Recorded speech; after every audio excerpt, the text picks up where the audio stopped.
Un événement tragique survient dans la célèbre boutique Nintendo World du Rockefeller Center à New York.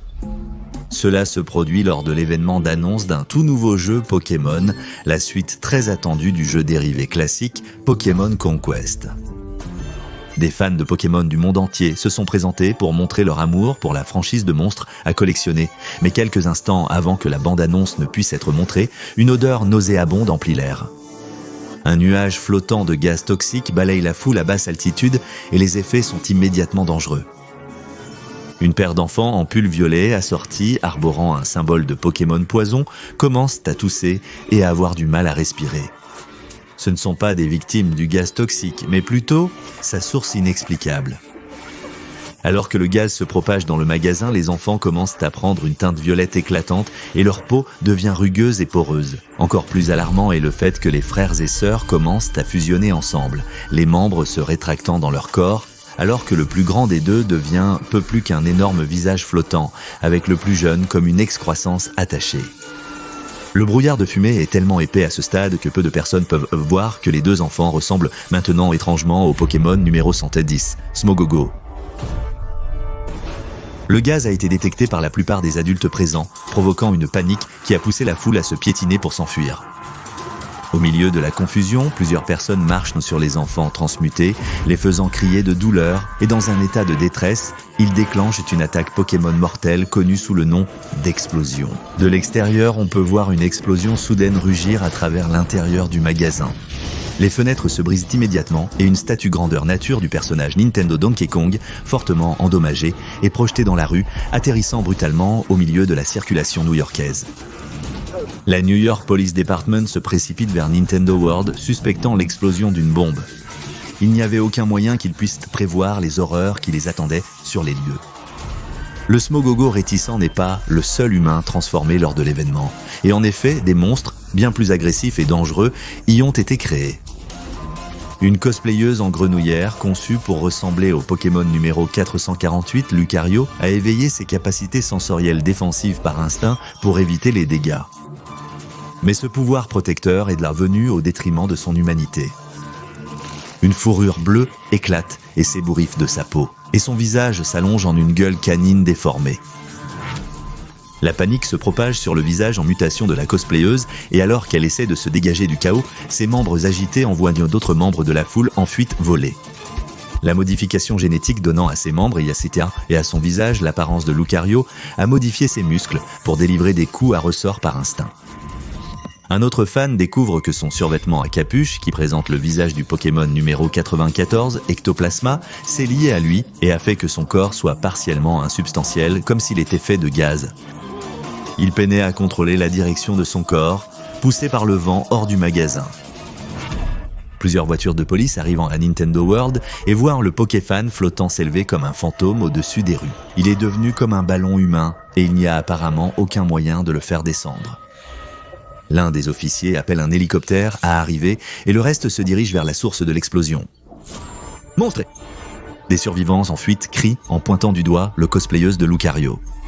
Elle lève les mains en signe de défense, mais cela a pour effet secondaire de faire briller les cellules bioluminescentes qui font maintenant partie de ses mains en forme de pattes. L'éblouissement de cette réaction soudaine attire les armes des policiers qui visent la cosplayeuse, incertains de l'arme qu'elle porte. « Restez où vous êtes ! Lâchez votre arme !» Les officiers crient. « Aidez-moi, s'il vous plaît !» La cosplayeuse de Lucario tombe à genoux, réduisant son niveau de menace. De la fumée du magasin sortent plusieurs autres humains transmutés, la plupart d'entre eux blessés par l'explosion. Un être à 3 pattes était couvert de fourrure noire comme du goudron et de plaies suintantes de pus jaunes. Pokémon numéro 197, Noctali, avec une jambe de grenouille, mais des bras humains.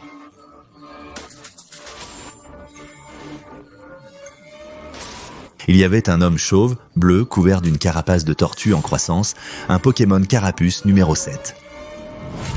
Se frayant un chemin à travers le ciment solide se trouvait un prédateur au corps élancé, mais au mouvement étrange. Pokémon numéro 445, Karchakroc, un monstre humanoïde écailleux qui traînait son ventre sur le sol. La police était horrifiée alors que cette légion de monstres rampait dans la rue. Des années de médias et de conditionnement ont amené les policiers à la seule solution que leurs esprits endommagés pouvaient gérer. Ils ont tiré avec leurs armes et ont hurlé comme des bébés face aux créatures de terrifiantes.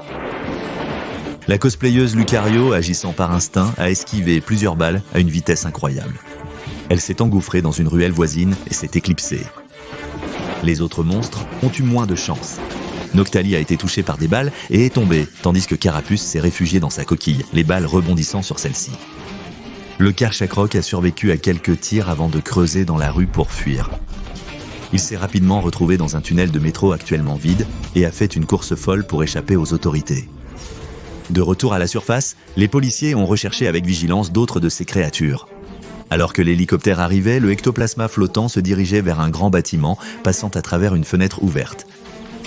Une fois à l'intérieur, le Pokémon fantôme humanoïde se sentait beaucoup plus à l'aise dans l'ombre. Les différents employés de l'étage du bureau ne ressentaient même pas la même chose et étaient dû frapper de peur en observant le Pokémon numéro 94 devenir invisible.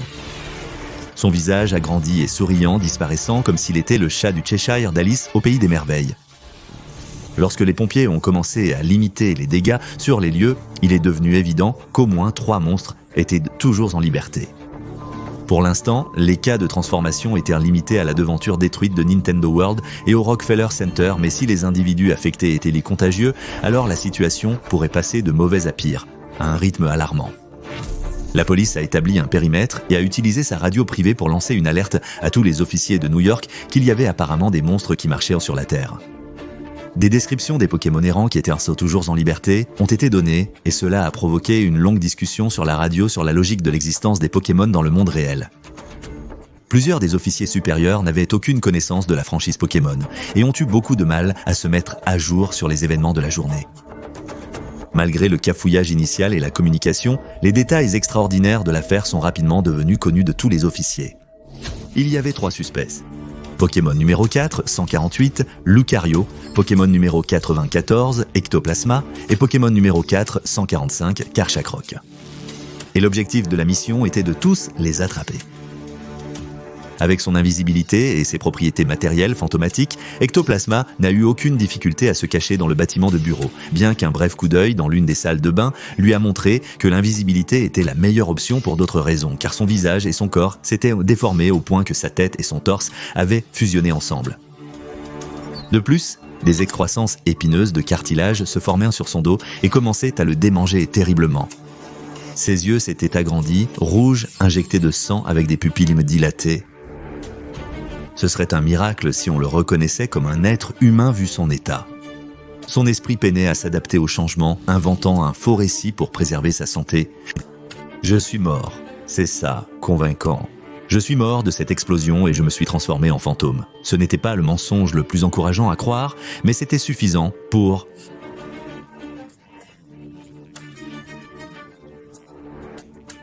l'empêcher de risquer d'exposer sa forme cauchemardesque à d'autres êtres humains. Il a décidé de hanter discrètement le bâtiment de bureau jusqu'à ce que les choses aient de nouveau un sens, même si elles ne l'avaient jamais eu. Ectoplasma est redevenu invisible et s'est évanoui à l'intérieur du bâtiment. Il dérivait invisiblement d'un espace de travail à un autre, ignorant que sa transformation était une malédiction qui pouvait être transmise. Il y avait de nombreux employés de bureau avec des jouets de bureau Pokémon, et bien que les effets ne soient pas immédiats, une douleur sourde commençait à se faire sentir dans les bureaux alors que les corps commençaient à se préparer à la transformation. Pendant ce temps, dans les rues difficiles de New York, Lucario courait à toute vitesse, réalisant vite que ses muscles étaient capables de grandes enjambées et de sorts. Elle a pu escalader des murs de briques et sauter d'un toit à l'autre comme une experte entraînée au parcours, et l'exaltation de telles prouesses physiques a presque contrebalancé la terreur pure et simple paralysante de perdre son corps d'origine à cause de la transformation en Pokémon. Cependant, la poussée soudaine d'une queue duveteuse à partir de sa colonne vertébrale inférieure l'a ramenée à la peur et en mode panique totale, elle a refusé de se regarder jusqu'à ce qu'elle soit rentrée avec succès dans son appartement. Le bruit des hélicoptères dans le ciel l'a convaincue de rester à l'écart des toits et de se déplacer dans les rues latérales jusqu'à ce qu'elle soit de retour dans son quartier. En chemin, une jeune fille qui se promenait avec sa mère a reconnu Lucario et l'a désigné du doigt. « Maman, regarde, c'est Lucario !» s'exclama l'enfant. La mère, apeurée, cria, poussant Lucario à s'éloigner rapidement de la famille.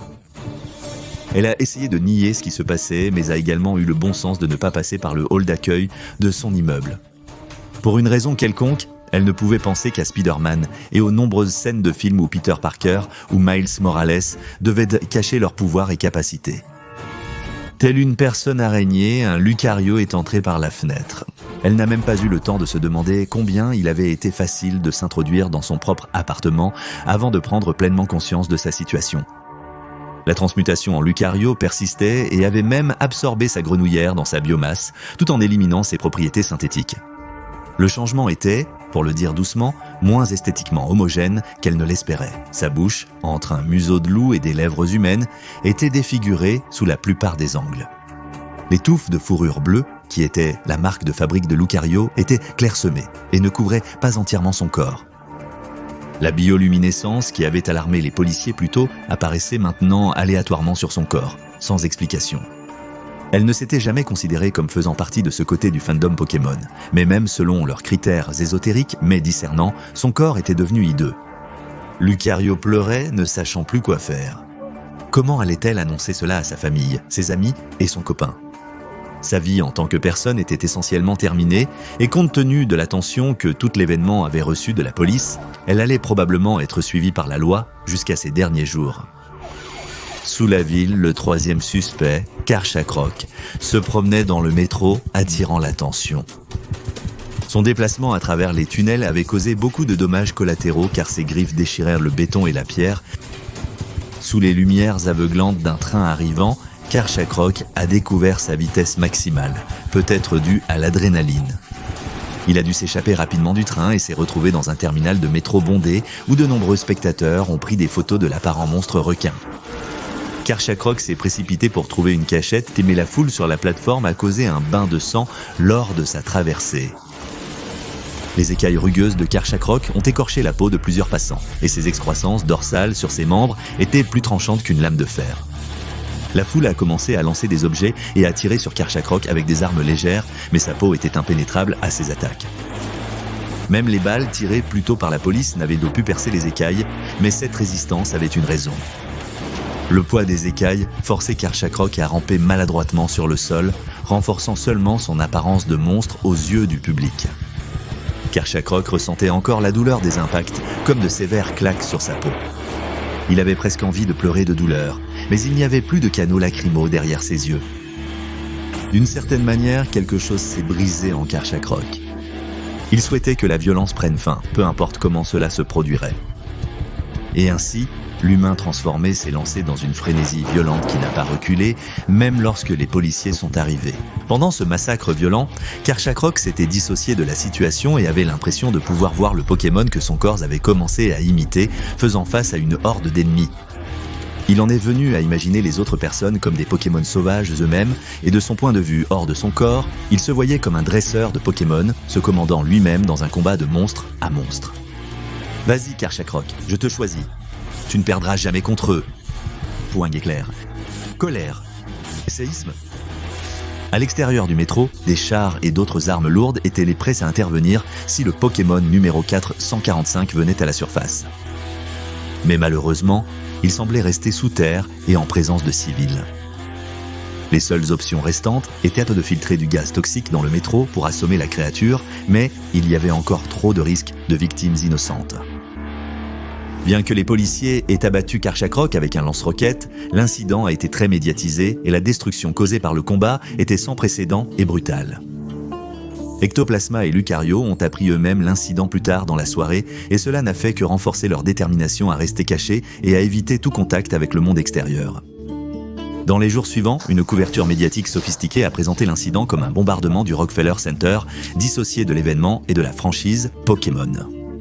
Cela était en partie dû à une certaine fondation puissante qui tirait les ficelles pour s'assurer que la publicité de cet événement ne serait pas centrée sur les Pokémon humanoïdes. Ce changement dans les reportages a été stimulé par la distribution de médicaments amnésiques dans tout Manhattan.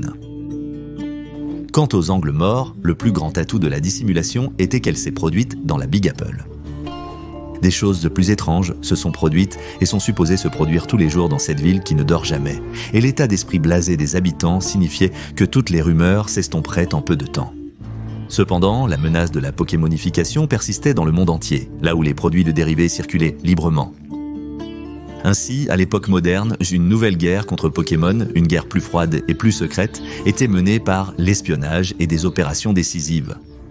Bien qu'il soit difficile d'imaginer que tous les souvenirs et produits de la compagnie Pokémon pourraient être saisis par les autorités, la fondation SCP a consacré une grande partie de ses ressources à l'analyse du stock existant pour un composant catalytique qui entraîne la transformation néfaste.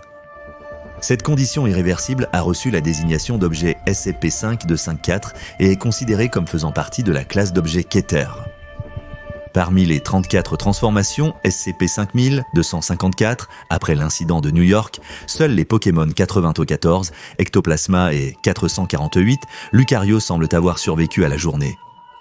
Ceux qui ont été neutralisés par la violence n'étaient pas non plus la norme, car la grande majorité des victimes de SCP-5254 ont perdu la vie pendant le processus de transformation lui-même. Il n'est pas difficile d'imaginer que les Pokémon plus humanoïdes et de taille relativement humaine étaient mieux adaptés à la vie continue de la victime, car ceux qui ont été transformés en créatures avec des plans corporels non humains s'en sont beaucoup moins bien sortis en moyenne. Les Pokémon de forme insectoïde ou serpentine ont montré un taux de survie particulièrement bas parmi les instances de SCP-5254, et cela était également vrai pour les Pokémon plus abstraits, comme beaucoup de Pokémon basés sur des objets inanimés. Les procédures de confinement de la Fondation SCP pour SCP-5254 consistent à éliminer toutes les instances en raison des dommages irréversibles et potentiellement mortels infligés aux victimes, ainsi que de la nature contagieuse du SCP. Tant qu'il y a au moins un humain transformé par les effets de SCP-5254, il y a un risque accru pour d'autres victimes de subir leurs propres événements de transformation. Plus le regroupement d'individus affectés par SCP-5254 est grand, et plus la connaissance et l'affinité de chaque individu pour la franchise Pokémon sont grandes, plus l'apparition et les effets de la transformation SCP-5254 sont rapides et sévères. Des tests approfondis effectués avec le personnel de classe D ont également montré, sans aucun doute, que c'est avec les vêtements officiels de la Pokémon Company que commence SCP-5254 et que le vaste catalogue de créatures fictives a collectionné et réduit à un seul choix par la créature à laquelle l'individu ressemble le plus au moment de la transformation. Les effets sont légèrement diminués ou retardés si l'article de vêtements officiel de Pokémon représente plusieurs créatures, mais il n'y a aucune garantie que l'individu n'expérimentera pas un changement de pigmentation de la peau ou la croissance de caractéristiques animalières en accord avec le Pokémon le plus en évidence. La létalité de la transformation varie, mais elle affecte les cellules et les gènes. Les autopsies des instances de SCP-5254 ont montré que les organes et les os pourraient être entièrement remplacés par un matériau organique étranger. Parce que très peu du corps original de la victime reste après un événement de transmutation, la science anormale extrême impliquée dans la création de SCP-5254 reste au-delà de la capacité de la Fondation SCP à remédier ou à combattre, même à travers les chirurgies reconstructives les plus étendues. Il y a toujours une recherche en cours pour une personne d'intérêt qui est connue sous le pseudonyme internet de Sir Viper et qui est soupçonnée d'être le coupable derrière SCP-5254. Une chaîne d'emails. Toute correspondance entre Sir Viper et les employés de la compagnie Pokémon a été archivée par la Fondation et il semble que le SCP de classe Keter ait été autorisé à se produire officiellement car la compagnie Pokémon a fourni à Sir Viper des produits officiels en échange de la promesse de donner vie aux Pokémon. Les actionnaires étaient d'accord, un monde avec des Pokémon tangibles et réels signifierait des profits encore plus importants. Mais le coût humain sur le produit de la réalité était tout, sauf ce à quoi ils s'attendaient. Un détail de la construction du monde fictif dans les jeux vidéo Pokémon qui est souvent négligé, même par les créateurs eux-mêmes, est la proximité entre les êtres humains et les Pokémon lorsque les deux existent dans le même monde. Bien que les humains possèdent le pouvoir de construire des civilisations et de cultiver des idéaux, les Pokémon sont tout aussi puissants dans les mondes naturels et spirituels. Ils occupent une existence parallèle qui apporte un équilibre cyclique au monde. Alors que la science conventionnelle ne pourrait jamais créer un Pokémon et que l'écosystème évolutif du monde réel ne pourrait jamais en produire un, Sir Viper est probablement quelqu'un qui a réalisé que l'ingrédient clé nécessaire pour manifester des Pokémon dans la vie réelle est l'humanité elle-même. Ces expériences sur la transmutation humaine sont fondées sur une base philosophique plutôt que littérale, axée sur la connexion inhérente entre les Pokémon et les personnes. Le monde ne peut pas avoir l'un sans l'autre. Et aux yeux de Sir Viper, les vies humaines sacrifiées pour amener les Pokémon du monde fictif dans celui-ci n'étaient qu'une redondance. Un scientifique fou, avec un intérêt particulier pour les Pokémon, une franchise mondiale avec des bras marketing plus robustes que le numéro 68 des Pokémon, Macogneur, et les malheureuses victimes en fuite de la transmutation, propageait toujours sans le savoir l'anomalie. La fondation SCP doit s'efforcer de prendre le contrôle des trois si elle souhaite mettre fin à SCP-5254. Rejoignez le Patreon du Dr Bob et devenez un jeune chercheur aujourd'hui. Allez maintenant regarder une autre entrée des dossiers du Dr Bob comme SCP-674, le pistolet d'exposition rend Nintendo. Viral.